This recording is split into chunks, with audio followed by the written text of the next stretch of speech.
بسم اللہ الرحمن الرحیم۔ محترم ناظرین، السلام علیکم۔ حضرت داؤد علیہ السلام کے زمانے میں ایک نادار و بے نوا خاتون تھی۔ اس کے پاس جو تھوڑی بہت رقم تھی اس سے اون یا روئی وغیرہ خریدتی اور اسے کاٹ کر اس کی ہٹیاں بناتی، پھر انہیں بیچ کر انتہائی سادگی سے اپنی اور اپنے بچوں کے اخراجات پورے کرتی تھی۔ ایک دن وہ سوت کاٹ کر اس کی اٹیاں بنا کر بازار میں بیچنے کے لیے سر پر رکھے جا رہی تھی کہ اچانک تیزی سے ایک کوا آیا اور ایک اٹی اٹھا کر لے گیا۔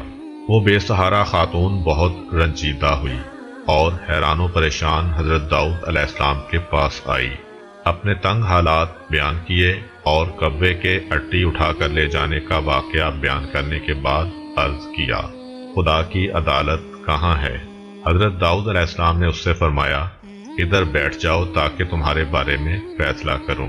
ایک طرف یہ واقعہ پیش آیا اور دوسری طرف یہ ہوا کہ کچھ لوگ کشتی کے ذریعے دریا عبور کر رہے تھے۔ ان کی کشتی میں سوراخ ہو گیا اور پانی داخل ہو جانے سے کشتی کے ڈوبنے کا خطرہ تھا۔ ان لوگوں نے نظر مانی کہ اگر اس خطرے سے نجات مل گئی تو 1000 دینار کسی فقیر کو دیں گے۔ اللہ تعالیٰ نے ان پر لطف و کرم کیا اور اس کوے کی ڈیوٹی لگائی کہ وہ اس خاتون کی اٹی اٹھا کر کشتی میں لا پھینکے۔ کوے نے ایسا ہی کیا۔ ان لوگوں نے سود کی اس اٹی سے فائدہ اٹھایا، کشتی کا سوراخ اچھی طرح بند کیا اور ڈوبنے سے نجات پائی۔ جب وہ لوگ ساحل پر پہنچ گئے تو اپنی نظر ادا کرنے کے لیے سیدھے حضرت داؤد علیہ السلام کی خدمت میں حاضر ہوئے اور 1000 دینار حضرت کی خدمت میں پیش کرتے ہوئے اپنے دریا سے نجات پانے کا پورا واقعہ تفصیل کے ساتھ سنایا۔ حضرت داؤد علیہ السلام نے اس خاتون کے سامنے خدا کی حکمت و عدالت بیان کی اور وہ 1000 دینار اسے دے دیے۔ وہ خاتون بہت خوش ہوئی اور سمجھ گئی کہ خدا سے زیادہ کوئی بھی عادل تر اور احسان کرنے والا نہیں ہے۔ حضرت داؤد علیہ السلام کے زمانے میں ایک شہوت پرست شخص لگاتار ایک خاتون کے پاس جاتا اور اسے منافی عفت کام کرنے پر مجبور کرتا تھا۔ اللہ تعالیٰ نے اس خاتون کے دل میں ایک بات ڈالی کہ اس شہوت پرست شخص سے کہے کہ تو جب بھی میرے پاس آتا ہے اس وقت ایک اجنبی شخص تیری بیوی کے پاس جاتا ہے۔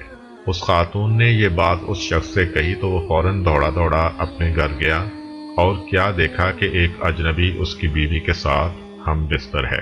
یہ ماجرا دیکھ کر وہ بہت پریشان ہوا، اس شخص کو پکڑا اور حضرت داؤد علیہ السلام کے پاس لے جا کر کہا، اے اللہ کے پیغمبر، میرے اوپر ایک ایسی مصیبت آئی ہے کہ جو آج تک کسی پر نہ آئی ہوگی۔ حضرت داؤد علیہ السلام نے پوچھا، وہ کون سی مصیبت ہے؟ شہوت پرست مرد نے کہا، یہ شخص میری عدم موجودگی میں میرے گھر آیا ہے اور میری بیوی سے زنا کیا ہے۔ اللہ تعالیٰ نے حضرت داؤد علیہ السلام پر وحی نازل کی کہ اس مرد سے کہو، کما تدینو تدانو، جیسا کرو گے ویسا بھرو گے۔ ایک دن حضرت داؤد علیہ السلام گھر میں بیٹھے ہوئے تھے۔ آپ علیہ السلام کے پاس ایک فقیر اور پریشان حال نوجوان بھی بیٹھا ہوا تھا۔ یہ جوان حضرت داؤد علیہ السلام کے پاس بہت زیادہ آتا جاتا تھا اور بہت خاموش طبع تھا۔ ایک دن حضرت ابراہیل علیہ السلام جناب داؤد علیہ السلام کے پاس آئے اور گہری نگاہوں سے اس جوان کو دیکھا۔ جناب داؤد علیہ السلام نے حضرت ابراہیل علیہ السلام سے کہا، اس جوان کو کیوں دیکھ رہے ہیں؟ حضرت ابراہیل علیہ السلام نے کہا، ہاں، مجھے حکم ہوا ہے کہ میں اس ہفتے کے آخر میں اس جوان کی روح قبض کر لوں۔ حضرت داؤد علیہ السلام کے دل میں اس جوان کے لیے تڑپ پیدا ہوئی اور اس سے کہا، اے جوان، کیا تمہاری بیوی ہے؟ جوان نے کہا، نہیں، ابھی تک میں نے شادی نہیں کی ہے۔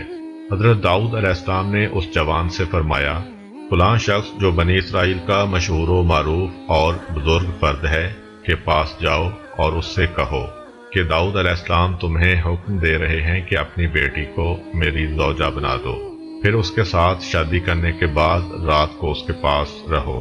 تمہارے زندگی بھر کے جتنے بھی اخراجات ہیں یہاں سے اٹھا کر لیتے جاؤ، البتہ 7 دن بعد دوبارہ میرے پاس آنا۔ حضرت داؤد علیہ السلام کا پیغام اس بات کا موجب بنا کہ اس معروف شخصیت کی بیٹی مذکورہ جوان کی بیوی بنی۔ اس جوان نے حضرت داؤد علیہ السلام کے حکم کے مطابق عمل کیا اور وہ 7 دن کے بعد دوبارہ حضرت داؤد علیہ السلام کے پاس آیا۔ حضرت داؤد علیہ السلام نے اس سے پوچھا، اے جوان، تمہارے یہ دن کیسے گزرے ہیں؟ جوان نے کہا، یہ دن اتنے اچھے گزرے ہیں کہ پوری زندگی میں پہلے کبھی ایسے نہیں گزرے۔ حضرت داؤد علیہ السلام نے فرمایا، بیٹھ جاؤ۔ وہ بیٹھ گیا۔ وہ کافی دیر وہاں رہا، لیکن حضرت اسرائیل علیہ السلام اس کے پاس نہ آئے۔ حضرت داؤد علیہ السلام نے اس جوان سے کہا، اٹھو اور اپنی زوجہ کے پاس جاؤ اور 7 دن کے بعد دوبارہ یہاں آنا۔ وہ چلا گیا۔ 7 دن گزرنے کے بعد وہ حضرت داؤد علیہ السلام کی خدمت میں حاضر ہوا۔ تیسری مرتبہ پھر حضرت داؤد علیہ السلام نے وہی حکم دیا۔ وہ 7 دن بعد پھر حضرت داؤد علیہ السلام کی خدمت میں حاضر ہوا۔ اس دوران میں جناب اسرائیل علیہ السلام تشریف لائے۔ حضرت داؤد علیہ السلام نے جناب اسرائیل علیہ السلام سے فرمایا، آپ کا ارادہ تو یہ تھا کہ آپ 7 دن بعد دوبارہ یہاں پر آئیں گے اور اس نوجوان کی روح قبض کریں گے، لیکن آپ نہیں آئے اور آج تیسرے ہفتے بعد آئے ہیں۔ حضرت اسرائیل علیہ السلام نے کہا، اے داؤد علیہ السلام، اللہ تعالیٰ نے آپ کے رحم کرنے کی وجہ سے اس پر رحم کیا اور اس کی موت 30 سال تک مؤخر کر دی ہے۔ ایک دن خداوند متعال نے حضرت داؤد علیہ السلام پر وحی نازل کی کہ آپ خلادہ بنت اوس کے پاس جائیں، اسے بہشت کی خوشخبری دیں اور کہیں کہ وہ بہشت میں آپ کی ہم نشین ہے۔ حضرت داؤد علیہ السلام نے حکم خداوندی پر عمل کیا، خلادہ کے دروازے پر آئے اور دق الباب کیا۔ وہ دروازے پر آئیں اور دروازہ کھولا۔ جو ہی ان کی نگاہیں حضرت داؤد علیہ السلام پر پڑیں تو عرض کیا، کیا اللہ کی طرف سے میرے بارے میں کچھ حکم نازل ہوا ہے کہ آپ علیہ السلام مجھے وہ خبر سنانے کے لیے تشریف لائے ہیں؟ حضرت داؤد علیہ السلام نے کہا، ہاں۔ خلادہ نے پوچھا، وہ کیا ہے؟ حضرت داؤد علیہ السلام نے کہا، اللہ تعالیٰ نے میرے اوپر وحی نازل کی اور فرمایا ہے تم بہشت میں میری ہم نشین ہوگی۔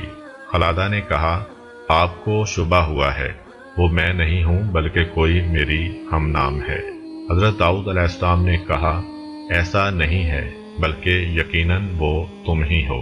خلادہ نے کہا، اے پیغمبر خدا، آپ علیہ السلام سے جھوٹ نہیں بول رہی ہوں، خدا کی قسم میں اپنے اندر ایسی کوئی خوبی نہیں دیکھ رہی کہ بہشت میں آپ کی ہم نشین بنوں۔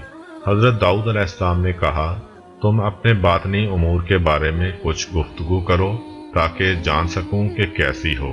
خلادہ نے کہا، میں ایک ایسی حالت کی مالکہ ہوں کہ مجھے جو بھی دکھ تکلیف ہو، خواہ نقصان ہو یا کوئی حاجت یا بھوک پیاس، میں نے کبھی اس کے رفع کرنے کے لیے خدا سے نہیں کہا، یہاں تک کہ وہ ذات خود ہی اسے رفع کر دیتی ہے، یعنی میں وہی پسند کرتی ہوں جو میرا محبوب پسند کرتا ہے، اور نہ ہی خدا سے میں ان مشکلات اور نقصانات کے عوض کچھ مانگتی ہوں، بلکہ ہمیشہ اس کا شکر بجا لاتی ہوں۔